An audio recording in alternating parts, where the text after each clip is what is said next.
The Fowler Global Social Innovation Challenge is an opportunity for people to change the world. For next year's participants, my advice is to have fun and believe in your idea, because you're the one who has the vision and who can be able to make other people see your vision. The Fowler Global Social Innovation Challenge is a truly unique experience. I've learned more about people than myself.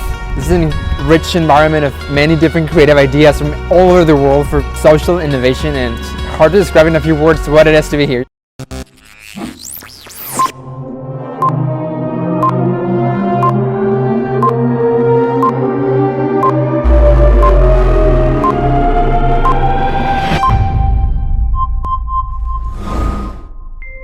Hello everyone, and welcome to the inaugural edition of the Fowler Global Social Innovation Challenge at St. Thomas.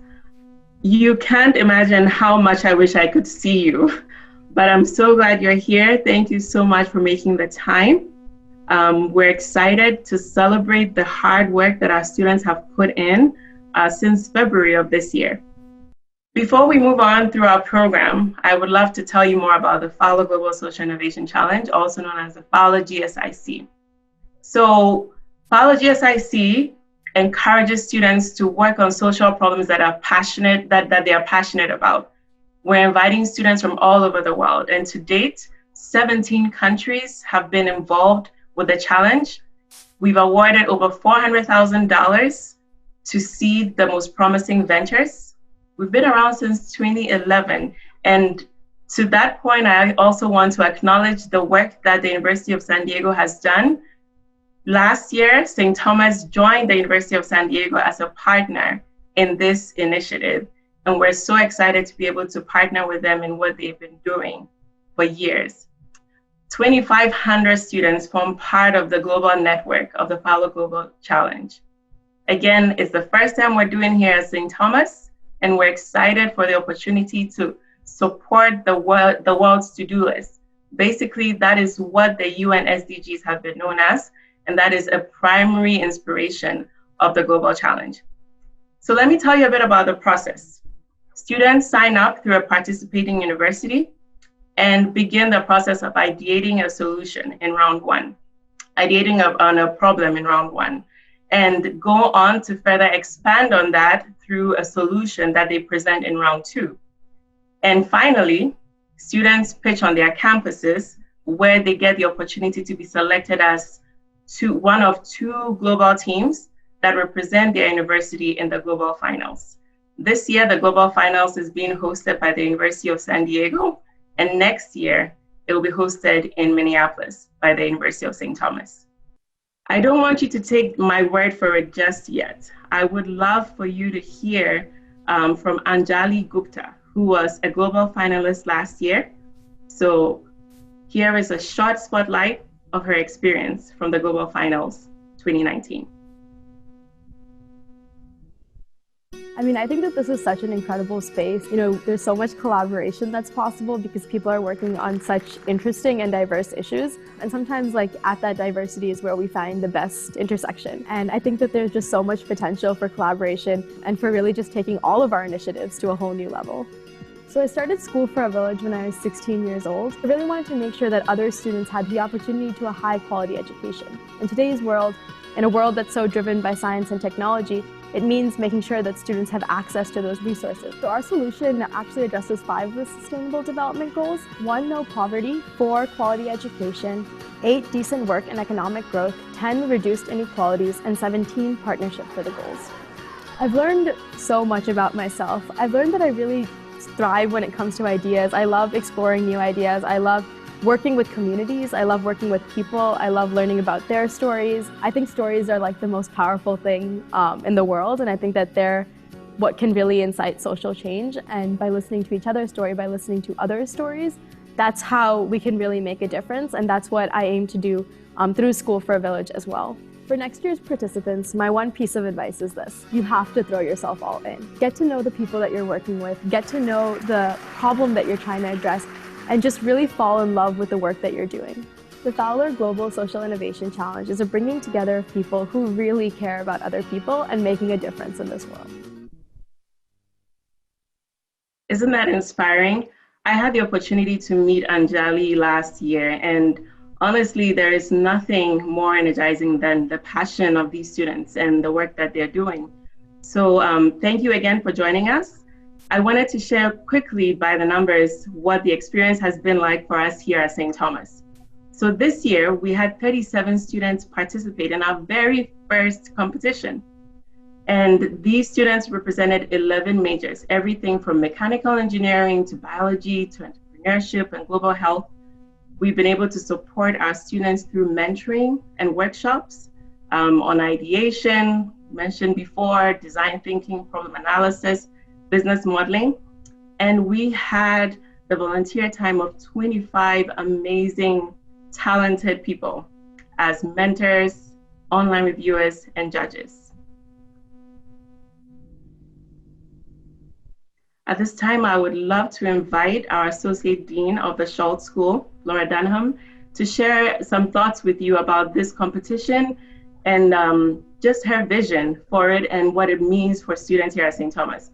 Laura has an obvious passion for students. I enjoy working with her and wanted to be able to have her share a few thoughts with you this afternoon. Laura? Thanks, Nadia, and back at you. And I think the first order of business here is to thank Nadia for her remarkable leadership of this new project here at St. Thomas. She has really worked tirelessly and creatively and thoughtfully to support our students throughout this months-long process and to bring us this great event today. So thank you, Nadia. Thank you, Laura. You're very welcome. I also have to give a shout out to our very remarkable Schultz School team. I am very lucky to work with this amazing group of smart, creative collaborators who are always working to figure out how to support our students and our community through just a variety of new and ongoing initiatives. And so they've all pitched in, they've all played a role in making this event happen. So I want to thank Jessica Cooley, John Kynig, Beth Bagley, Bruce Norden, Brittany Quant, Diane Patterson, and Mike Ryan. Thank you all for making this happen. I also want to thank our faculty who also love our students and work real hard to support and inspire them. And then I want to echo Nadia in thanking Ron and Alexis Fowler. We are really blessed to have them as benefactors. They are such big believers in the power of social entrepreneurship. And without their support, we couldn't begin to do many of the great things we do here to support this next generation of entrepreneurs. So many, many thanks to them. And most importantly, I want to thank all the students who participated in this. It takes a lot of courage and commitment and hard work to go through the process that they have gone through, to be curious about the world around them, to find important problems and learn about them, to come up with their own solutions and to share them in front of strangers. That's hard work, and I commend them all. And I'm so impressed with the work that I saw today that these students have done. So no matter what happens with regard to awards, I hope they all know that they have a lot to be proud of. I want to thank our judges and mentors because you share time and expertise that makes this a really amazing experience for our students. And I want to thank any friends and family who are out there supporting their entrepreneurs and rooting them on, because we know that matters in the entrepreneurship process, to have those family and friends who are in your corner. I wish we could all be together. There's nothing like the excitement and drama and emotion and celebration that takes place when we're all face to face and on our campus. But of course we can't be. But it's still really important we continue with this work even virtually.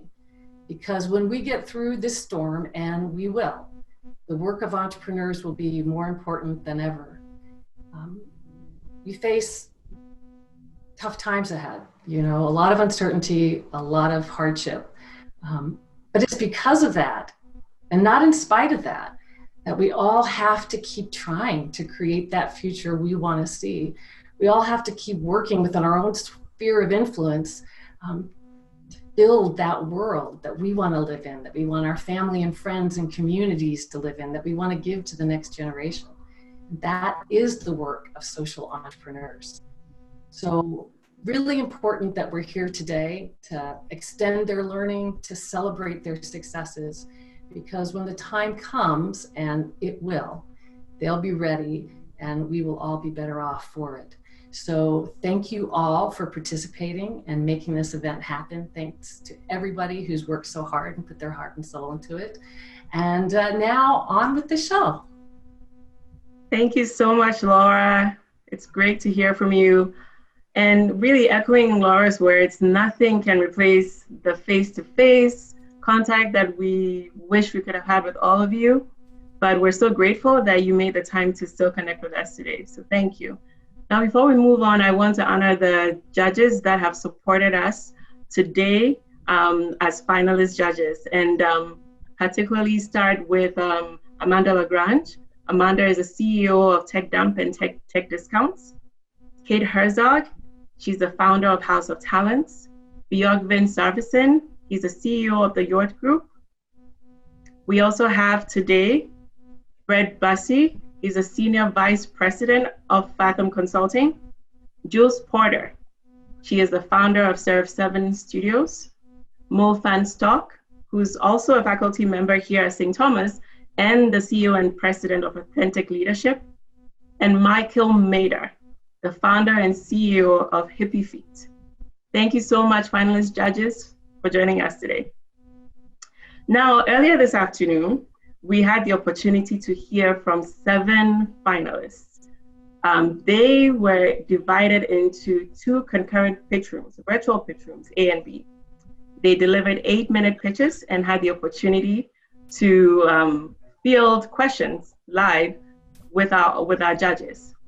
Today, we had to make the tough decision of having some teams advance and others not advance. But the truth is, in our books, all of these teams are worth celebrating. So today, every single finalist is receiving $500 for the work that they've done to test drive their idea.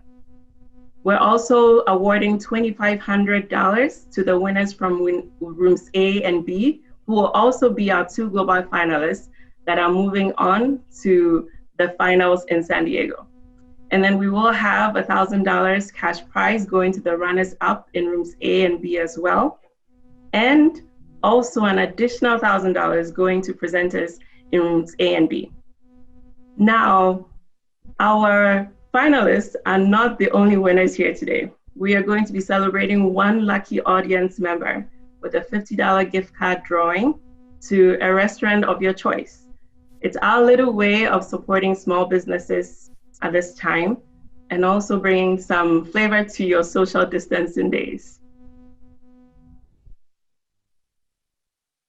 So we had our panelists, our finalists, like I said, deliver their pitches this afternoon.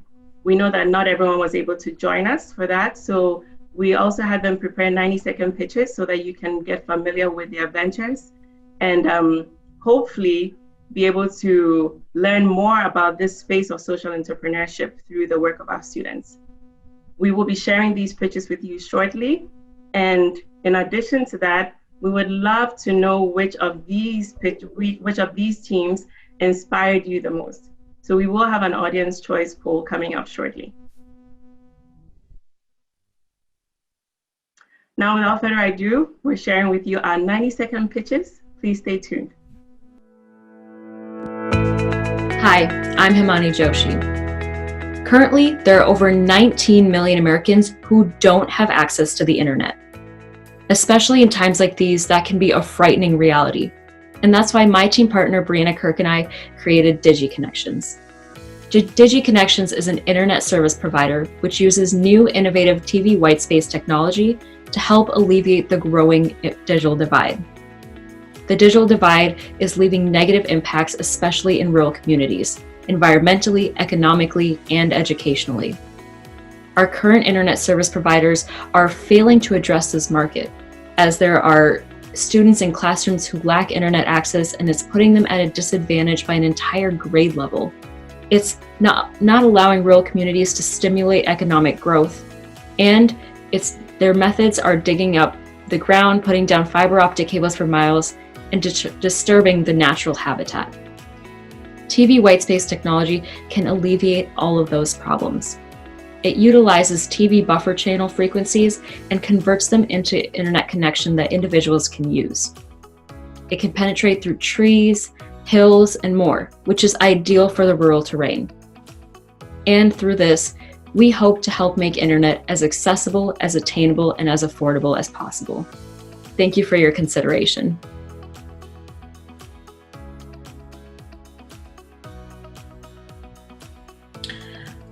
Currently, we're undergoing what the National Federation of the Blind has termed the Braille literacy crisis.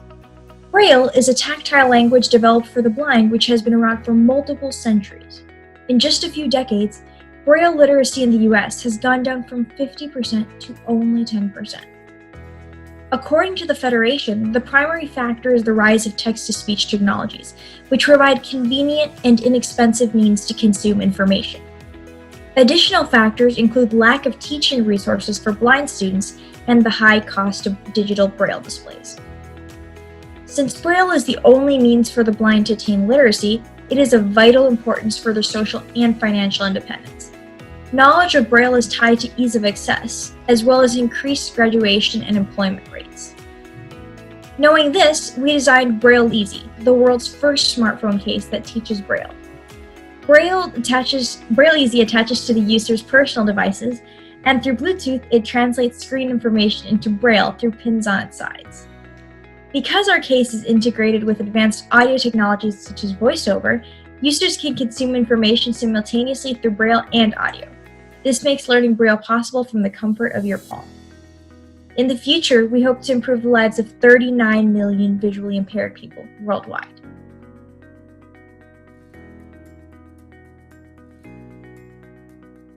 Hello, semi-final judges. I'm Lucas Murray, and my team consists of Sana Jasani and Evan Clay, and we are Green Meats, making meat cleaner. The problem with the meat industry is a massive one. There's 4 billion tons of GHG emissions each year, and 99% of the meat in the US comes from factory farms. 30% of that meat is wasted. A source of this problem is a long life cycle where it's transported multiple times, and as soon as the meat leaves a farm, it instantly starts producing waste. Wasted energy, wasted emissions, wasted packaging to keep this fresh for a long life cycle. Our goal is to give meat farmers the opportunity to raise animals ethically, sustainably, while still increasing profits. We essentially want to vertically integrate local communities with the tools and resources to farm sustainably while still increasing their profits and lowering costs. To do this, we want to take the packaging and the butchering processes to the farm in close proximity, and that's just the first step. And just this first step eliminates emissions as well as packaging and refrigeration, and we can better control the waste at the butchering and packaging levels. This will also increase the supply of quality and ethically raised meat and lower costs for farmers to get into this field as well as profit in this field, and also lower the cost for retail to buy this quality meat. So that's just the first step. They're going to have constant life cycle analysis and ways to improve their eco-effectiveness in areas such as waste management, packaging, energy use, and animal feed. We targeted small to average livestock farms because as of right now, agricultural subsidies are going to the top 10% of crop producing farms. So meat industry is indirectly being subsidized because of the feed and the corn feed that is being subsidized on the crop side. But we're looking for farmers who need a boost in profit and want to lower the cost and increase revenue with local business. We also want to find farmers who have the desire to change the current status quo of the meat industry. Where to start? You start small.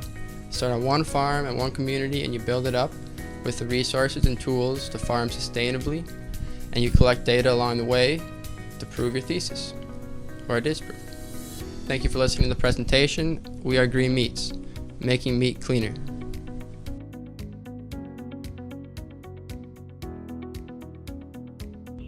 Hello, my name is Brady Grunhagen and I have a question for you. What is your plastic waste story? Everyone has one, whether it was seeing plastic waste on the ocean or littered throughout city streets. And mine happened to be when I was bringing my tennis rackets in to get restrung at the local tennis shop. I started talking to the owner and he said that his company wastes 700 pounds of plastic every year in used strings. I felt like this was crazy. The owner then went on to say that there was no way to recycle them. So I decided to change that. Introducing For Tennis, which is a company that offers to recycle and reuse used tennis string into clothing and accessories. Help us alleviate plastic waste in the sport of tennis and the world. Thank you.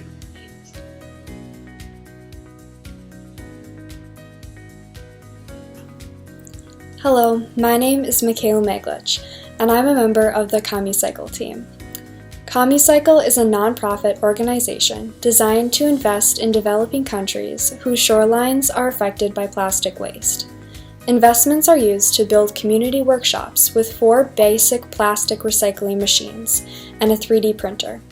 Community members pick up plastic from the beaches and recycle it themselves in these workshops to make a variety of products that they can use or sell.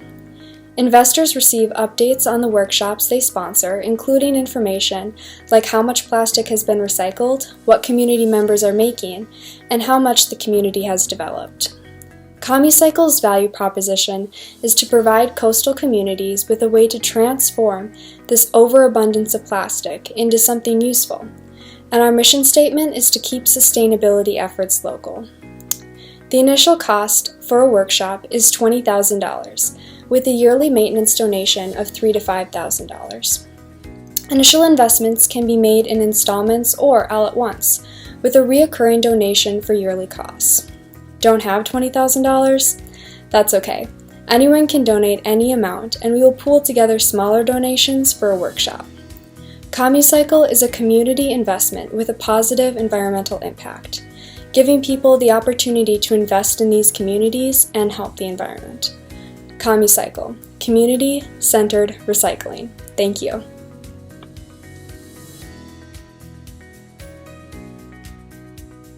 Hi, my name is Sean Finn, and I'm the founder and president of Palisade. Palisade is a medical software company, and we are developing a product called Palisade's Electronic Diabetes Integrated Technology, or PEDIT for short. PEDIT is a reimbursement processing software program. PEDIT is accessed via a medical clinic's electronic medical record system to automate diabetes education data required to advance care at a medical clinic. Evidence shows a lack of resources is limiting diabetes education's ability to scale to meet the demand to manage diabetes, prevent complications, and limit the financial burden to healthcare. PEDIT provides the efficiency needed for healthcare clinics to meet the growing needs and be financially successful.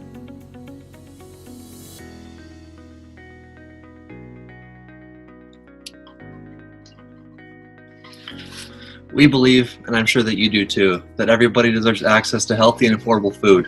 Last summer, when Sophia, Maggie, and I had the chance to learn about how urban growers were promoting food security in township communities in Cape Town, South Africa, we were inspired to not let our return to St. Paul mark the end of our relationships with those we worked alongside to offer resilience to the food system so many of our new friends over there were a part of. Through methods they shared with us, we can work together to turn organic waste into organic resources. By employing bokashi composting methods and a community-specific collection system, we can really do this. We can turn urban food waste into compost that strengthens the soils our friends at Cape Town turn to for healthy, affordable food. By working with Sina and Babawa, 2 women entrenched in efforts to empower their community, the 5 of us will effectively and appropriately work towards making sure nutritious and economically accessible food is within reach for everybody. Thank you. Thank you, teams. I don't know about you, but I was so inspired working with these teams. You, unfortunately, got to see only 90 seconds of their passion. And just through this term, this semester, working through every single round 1, round 2, and this final round, these are teams and students who truly care about the problems that they're trying to address. So we're excited to be able to work with them. Now, audience, we would love to hear which team inspired you today. So you'll see a poll pop up shortly on your screens. And we would love to hear you tell us which team you would select for your Audience Choice Award. Every team member will be winning a $25 gift card to our bookstore. Great, thank you. I see the polls coming in. And at this time, my colleague Jessica Cooley is also going to be selecting our lucky winner for the $50 gift card.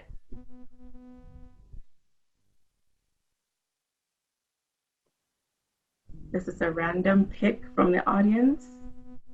The lucky audience winner today is Alyssa Scott. Congratulations, Alyssa. Alyssa, congratulations. Start thinking about what you're craving now. I'll be in touch with you to hear what your choice of restaurant is. So congratulations, Alyssa Scott. Great, Alyssa. I'm so excited. Alyssa is our colleague and our friend over at the University of Minnesota who are also participating this year. Thank you, Jessica. And our Audience Choice Award, do we have the results for that? See, did everyone get to vote? Wow, I think we have our winners up on the screen. Digi Connections, congratulations, Digi Connections, Himani and Brianna, congratulations. Great. Now we'll move on for the moment we've all been waiting for, our awards. So like I said, today we had 7 teams pitch, and the judges had to make the difficult decision of picking our finalists. But today, every single team will be winning at least $500 to pursue their idea. And we'll start with Room A. The best presenter for Room A goes to Digi Connections.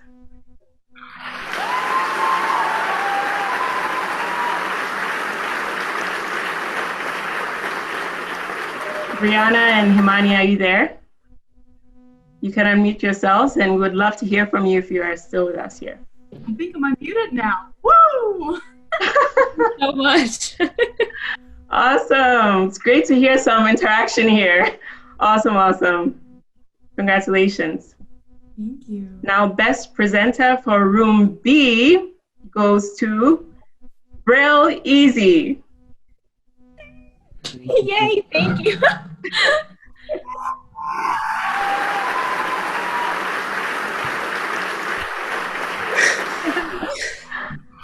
Great, great, great. Good to see the team there. Now we're moving on to our runner-up. We're moving on to our runner-up from Room A. The award goes to, for tennis, Brady. Thank you very much. You deserve it, Brady. Congratulations.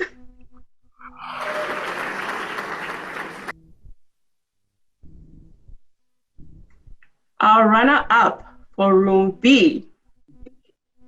Are you ready, audience? I can't hear you.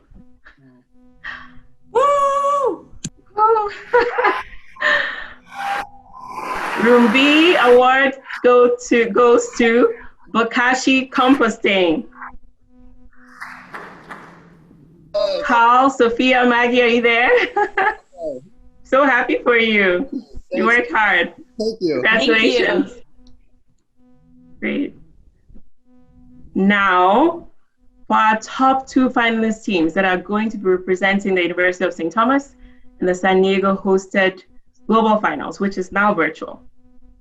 The winner for Room A is, drum roll, Digi Connections. Thank you. Just won $2,500. Congratulations, ladies. And finally, the winner for Room B, also representing St. Thomas at the Global Finals, is Braille Easy.